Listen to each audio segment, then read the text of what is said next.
Boa tarde, pessoal. Aliás, bom dia, 11h30 ainda. Bom dia, pessoal. Eu sou Alan Gani, colunista aqui do Infomoney e também professor aqui da casa. De vez em quando, como vocês sabem, eu faço algumas entrevistas com personalidades aí do meio econômico, do meio político, com formadores de opinião. Hoje eu tenho a honra de entrevistar Rodrigo Constantino, que é economista, presidente do Instituto Liberal, veio dos Estados Unidos, deu uma passada aqui em São Paulo e teve a gentileza de nos conceder uma entrevista. Eu gostaria de agradecer aqui a sua presença, Rodrigo. Muito obrigado. Muito obrigado mesmo. Eu que agradeço, Alan. Para mim é uma honra estar participando desse programa, acompanho. Acho que é um dos canais hoje em dia que mais ajuda, mais contribui para o debate construtivo no país, o que está em falta. Vemos muita polarização, muito calor e pouca luz. E aqui acho que você tenta trazer justamente ideias, propostas, e é isso que a gente precisa no país. Muito legal, obrigado, Rodrigo. Constantino, vamos lá então, vamos começar com o pé direito. De preferência sempre pé direito. E é um tema que você domina bastante.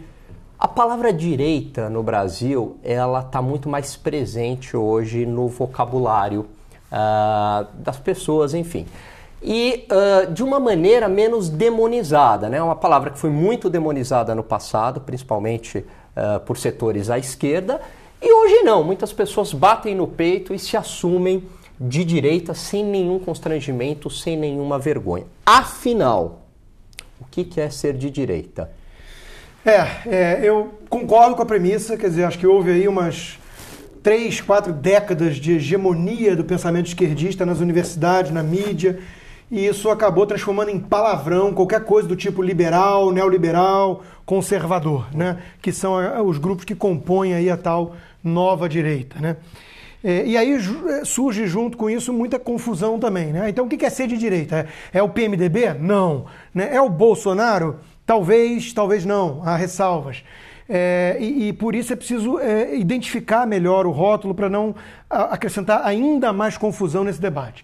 Eu entendo como ser de direita, né, um mínimo ali de princípios e valores que você adere, né, como doutrina filosófica de vida, que passam mais ou menos assim por uma coisa de liberdade individual, respeito à ordem, à natureza humana, ou seja, tem uma coisa que não flerta, não permite o sujeito flertar muito com revoluções utópicas, né? Fazer da sociedade uma tábula rasa para criar algo do zero. A partir de ideias. A partir de ideias abstratas, paridas no conforto de um consultório, né? Então, a direita, ela é mais pragmática, ela vai tateando ali o que tem de legado das tradições da sociedade, né? E, ao mesmo tempo, ela tem um respeito muito grande pelo império das leis, pelo regime de democracia representativa, né? Ou seja, ela não gosta dessa história de democracia direta, que é um eufemismo para sempre um líder popular ou populista concentrando o poder. Isso é outra coisa muito importante para quem se diz de direita. Ele é cético, normalmente, para com o poder. Então, ele acaba defendendo descentralização de poder, mecanismo de pesos e contrapesos. Ele não está tão preocupado assim, Alan, com quem vai ficar no poder. Óbvio que se importa. Mas ele está mais preocupado ainda com as instituições sólidas que impedem um estrago muito grande, independentemente de quem estiver no poder. Então, enfim, óbvio que não dá para resumir em 2 minutos, mas ser de direita é ter um apreço, é ter um respeito, uma cautela, uma prudência com todo esse legado daquilo que se combinou chamar de civilização judaico-cristã, civilização ocidental. Perfeito. Não, tá claro. E aí você tocou em 2 palavras, né? Falou assim, liberal e conservador. Dentro da direita, Rodrigo, dá para fazer essa divisão, falar uma linha é liberal e a outra é conservadora? E qual a diferença entre elas? Perfeito. Acho que dá. E acho que tem que ser feito isso. Eu defendo a tese de que no momento atual do Brasil deveria haver uma espécie de união, nem que tática, entre a direita liberal e a direita conservadora. Por quê? Porque nós temos uma ameaça iminente aí, né, de retorno ao poder dessa extrema esquerda, com um projeto criminoso, totalitário de poder, que foi o projeto do PT, o projeto dos bolivarianos, que toda essa extrema esquerda defende, inclusive Ciro Gomes, né? E para reagir a isso, então, eu imagino que a direita como um todo, liberal e conservador, deveriam estar unidos contra isso. Mas é óbvio que em condições normais de temperatura e pressão, há diferenças sim, e não são tão cosméticas, né? Dentro da linha liberal, você consegue dividir um liberal mais progressista, um liberal com uma agenda um pouco mais de esquerda, e um liberal conservador, um liberal que tenha muito mais respeito por esse legado da parte do iluminismo escocês, britânico, né? Essa coisa assim, David Hume, Adam Smith, essa coisa que justamente se afasta dos projetos revolucionários. E na direita conservadora você tem um legado mais assim focado na ordem, nessa questão até mesmo religiosa, valores morais, e você tem que tomar cuidado para não escambar para outro bicho que também não acho que seja direita conservadora, que é aí um reacionarismo que é revolucionário na sua essência. Ele, ao contrário dos revolucionários socialistas, ele não quer parir algo imaginando um futuro utópico, idílico, mas ele quer resgatar um passado idealizado, né? Um jardim do Éden, que na cabeça dele foi perfeito, e ele também não enxerga a realidade como ela foi no passado. Agora, eu gosto de dar um exemplo de uma figura que é tão importante para os dois movimentos para responder esse tipo de pergunta, que é a figura do Edmund Burke. O Edmund Burke, ele era um liberal Whig. Poucas pessoas sabem disso. Ele era um liberal Whig contra os conservadores Tory, portanto, né, ali em 1790, e ele viu a ameaça revolucionária jacobina. E aquilo que ele viu ali acontecendo na França, o seu livro mais famoso, Reflexões sobre a Revolução da França, né? Ele viu aqueles jacobinos batendo a porta, inclusive do Reino Unido, e ele reagiu, então, com mais cautela, com mais prudência, e ali ele virou o pai do conservadorismo moderno. Ou seja, o pai do conservadorismo era um liberal. Daí essa confusão, às vezes, um conservador de boa estirpe, como eu chamo, né, aquele que afasta-se do movimento revolucionário reacionário, ele é um cara que ele defende o livre mercado, ele defende globalização, ao mesmo tempo que ele é contra o globalismo, a gente pode até explicar as diferenças, mas ele defende o quê? Um patriotismo saudável, ele entende que sociedade é algo mais do que simples soma de indivíduos, porque não somos ilhas, não somos átomos convivendo juntos por acaso, nós temos língua comum, nós compartilhamos de uma história comum. Então o conservador, ele é um liberal em vários outros aspectos, né, na economia e tudo mais, mas ele entende que sem esse arcabouço de valores morais, a própria liberdade do indivíduo não sobrevive. Perfeito. Ou seja, ele tem um apreço muito maior pelo arcabouço de valores morais disseminados na sociedade. É assim que eu enxergo. Legal. E aí você falou é um momento que precisa de uma união na direita, você falou de movimentos revolucionários, enfim. Recentemente, a gente teve no Brasil a greve dos caminhoneiros e eu vi muita gente influente de direita, pessoas que eu respeito, apoiando a greve, acreditando ali, pelo meu entendimento, que seria uma revolução popular, né? Uma revolta, assim. Como é que você viu isso, Rodrigo? Dá para... eu encaixo essas pessoas aonde dentro da direita? Teve uma divisão ali entre os formadores de opinião, né? Perfeita a sua colocação. Agradeço até levantar essa bola, porque essa revolta dos caminhoneiros, digamos assim, né? Ela representou um marco que, na minha opinião, separou ali o joio do trigo daquilo que se diz direita.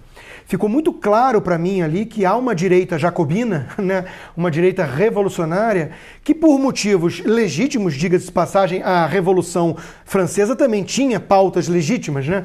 Então é óbvio que tem gente cansada com as instituições no Brasil que não funcionam, com um STF que mais parece um puxadinho de advogados dos corruptos. que não enxerga a solução por dentro do sistema, né? Por dentro das próprias instituições democráticas.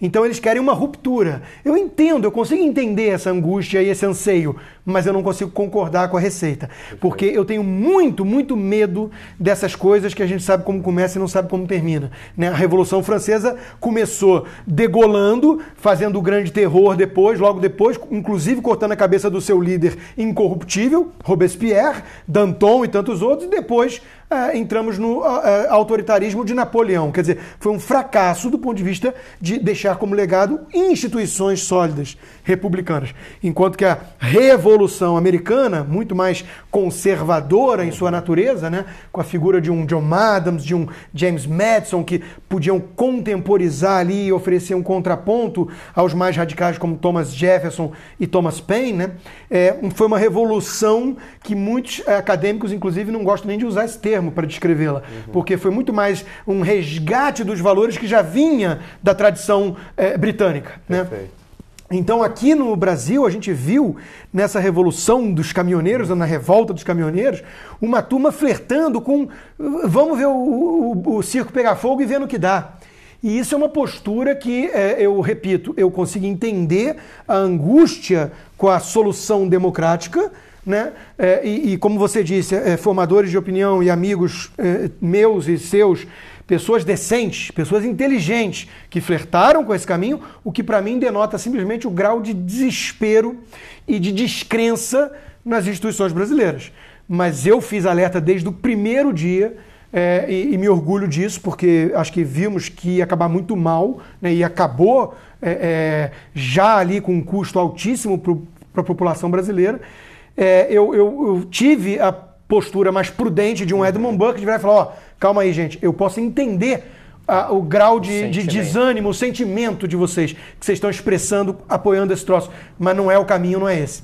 E ali eu acho que houve um marco, sim, na direita, de quem quer vamos pro pau e não importa muito o que vai sair daí, porque eu não acredito mais em nada, e de quem vira e fala, olha, não é assim que a gente vai construir um Brasil melhor. O duro é saber se a gente, no meio da revolta ali, se vai cair numa Revolução Francesa ou numa Revolução Americana. A gente não consegue prever as consequências. Não consegue prever, mas eu confesso assim que eu fiquei muito estupefato, muito impressionado, espantado, né, com alguns formadores de opinião enxergando naqueles caminhoneiros um Thomas Jefferson, né, um George Washington. Não dá, eu acho que é forçar demais a barra por todos os motivos, de como surgiu o movimento, de quem liderava ele, qual era a pauta, né? Acreditaram que havia ali uma pauta de no taxation without representation, ou seja, a pauta era contra o excesso de Estado e os impostos com essa democracia sem representatividade que nós temos. Mentira, né? A pauta era baixar o preço da gasolina e me dar subsídio aqui, porque o meu setor sabe se organizar, sabe botar o país como refém, né, e fez isso, e quer então, já que o cobertor é curto, quer que puxe o cobertor mais para o lado deles. Ora, isso não é uma pauta liberal, isso não é uma pauta conservadora, isso é uma pauta de grupos de interesse, que é o que mais tem na história do Brasil, e é justamente aquilo que os liberais e conservadores deveriam se unir para lutar contra, né? O fisiologismo, o patrimonialismo, o paternalismo estatal, o dirigismo estatal na economia, todos esses ismos aí que representam o câncer do Brasil, né? Que impedem nosso progresso. Impedem o quê? Um capitalismo de livre mercado de funcionar. E tudo que nós não vimos nessa revolução ou revolta dos caminhoneiros era uma demanda por um capitalismo liberal com menos Estado e economia livre, preços livres. Não era essa a agenda. Perfeito. E Jair Bolsonaro? Dá pra gente enquadrar ele na direita? Porque assim, né, Rodrigo, do ponto de vista moral, me parece ficar claro que ele tem uma agenda alinhada com a direita, com o conservadorismo, contra a doutrinação nas escolas, né, doutrinação ideológica, sexualização precoce, etc.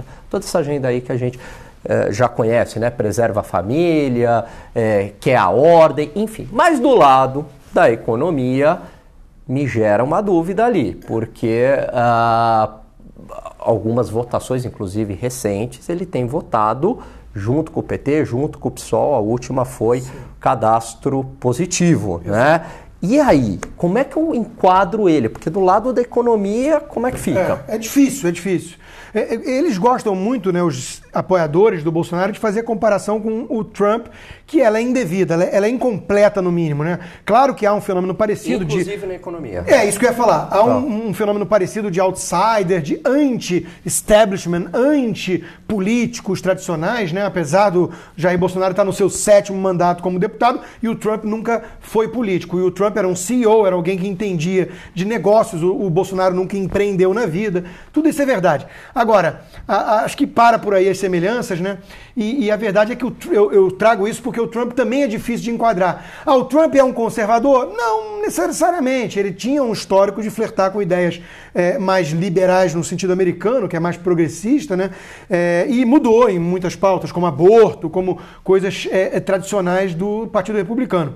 E na economia, idem. Ele é um sujeito que defende mais livre mercado, menos impostos, inclusive baixou os impostos corporativos, mas ele tem um ranço mercantilista, protecionista, que já está dando para perceber aí no setor de aço e outros setores. Então, é difícil definir, colocar ele numa janelinha, né? Rótulos servem para simplificar o debate e são necessários. Imagina entrar numa cozinha sem rótulo algum. Você vai fazer um samba do crioulo doido. Então, a gente precisa de rótulos para simplificar. Mas, por definição, eles são limitados. Eles não conseguem explicar a totalidade do fenômeno, né? Então, o Bolsonaro é mais ou menos assim que eu vejo. Ele é um cara de direita? Bom, ele é sem dúvida um cara anti-esquerda, né? O que nem sempre é sinônimo. Ele é um anticomunista, né?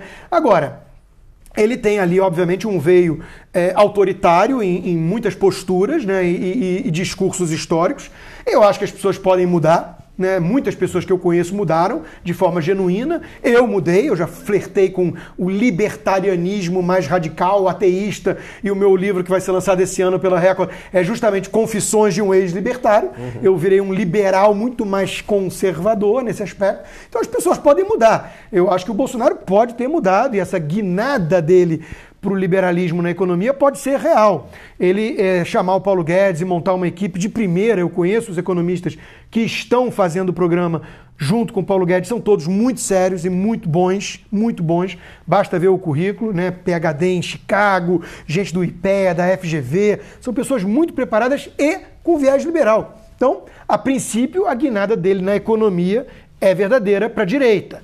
Mas ele tem um histórico estatizante, nacionalista e, como você disse, Alan, ele andou votando de forma recente, de forma esquisita, né? Não é exatamente como um liberal gostaria que ele votasse. Então, há um grande ponto de interrogação nessa questão, porque quem seria eleito não é o Paulo Guedes, é o Bolsonaro. Então, tem muita gente no mercado mesmo que fala, será que ele é o Joaquim Levy do Bolsonaro, como foi Joaquim Levy para Dilma, né? Será que em 6 meses um se bica com o outro e sai Paulo Guedes e entra Eduardo Bolsonaro como ministro?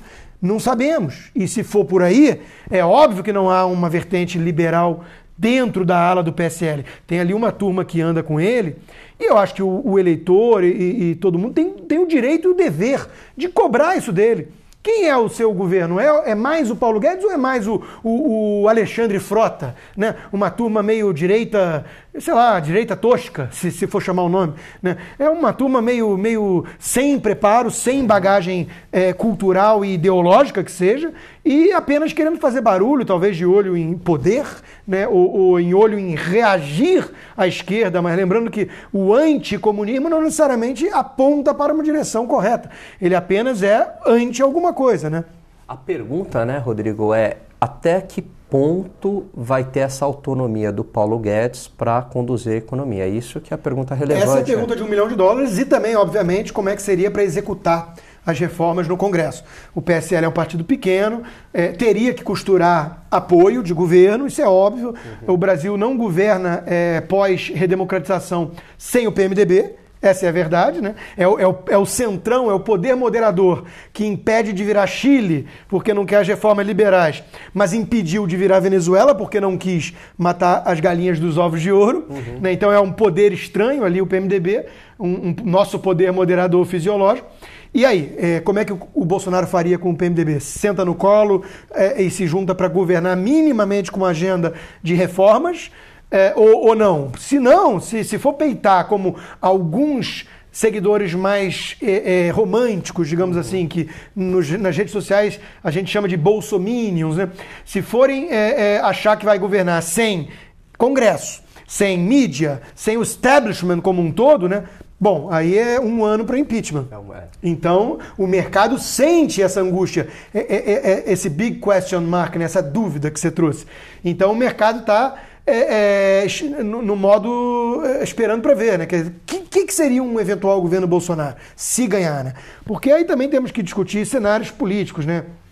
Hoje ele está liderando, e é um fenômeno representativo porque a pauta da violência é a prioritária no Brasil hoje, junto com a economia. E o Bolsonaro deixou de ser uma pessoa, assim como o Lula, ele virou um símbolo, ele virou uma ideia, né? A ideia de essa reação, essa resposta do homem comum, da classe média, contra isso tudo que está aí e que não fez nada para resolver esses problemas prioritários. Então, ele é uma ideia, e essa ideia é forte. Ele tem muita chance, mas tem lá a máquina partidária que a gente conhece bem no Brasil, que apertando a tecla SAP para bom entendedor de português, são os cabos eleitorais. 1000 prefeituras de um partidão faz um estrago, porque essas pessoas votam Brasil adentro por interesses muito mais comezinhos e imediatos. Então esse pessoal consegue fazer estrago em campanha, muito mais, na minha opinião, do que tempo de TV. Tempo de TV acho que já perdeu pouco a força, mas cabo eleitoral não. Máquina partidária tem força. Então a gente não sabe se vai ocorrer ou não o Bolsonaro vai ser desidratado ao longo dos próximos meses. Eu acho que ele tem bastante competitividade e vamos ver quem seria o concorrente dele no segundo turno. E aí você falou que concordo absolutamente, né? Tem dois grandes temas, um é segurança pública e outro é economia. E eles estão interligados, ao meu ver, porque sem dinheiro, como é que você vai fazer segurança pública? Como é que você vai combater o crime organizado? É muito complicado, né? Quer dizer, se não tiver reforma da Previdência, por exemplo, você não tem caixa, você não tem polícia, lado, né? Se você não tiver a segurança, a lei e a ordem, a economia fica nessa situação que a gente vê. Então, gasta rios e rios de desperdício de recursos escassos para poder minimamente operar num país inseguro desse. Perfeito. E aí, nos outros candidatos, né? Como é que você está vendo, assim, depois, né? Tirando aí, agora a gente já falou do Bolsonaro, mais à direita, se é que dá para dizer assim, ou pela percepção do eleitor. Isso. Porque muitas vezes o eleitor fala, não, a gente sabe que o PSDB não é de direita, mas muitas vezes o eleitor entende assim. Depois do Bolsonaro, quem que estaria mais à direita? Eu acho, inclusive, que dá para fazer uma escala aí?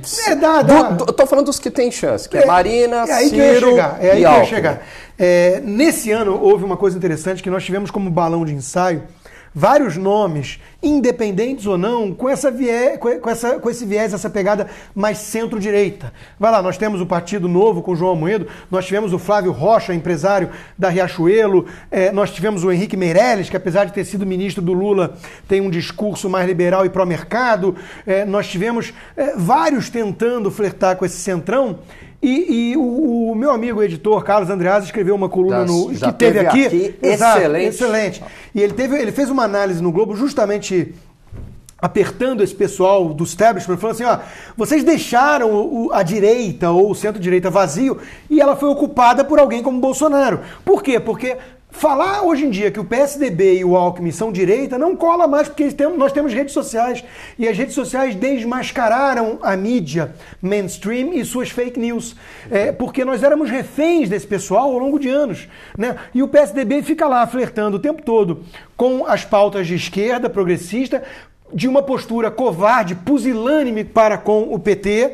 Basta ver o Fernando Henrique Cardoso, né, e propondo aí uma união do centro progressista, Marina Silva, e eu escrevi na minha coluna da Isto É semana passada, até mesmo dizendo que o establishment ia transformar alguém como Ciro Gomes num centro moderado. Por quê? Para poder contrapor ao Bolsonaro. Eles estão desesperados porque nenhum desses nomes decolou. Nenhum. O Alckmin não decolou e não decola, né?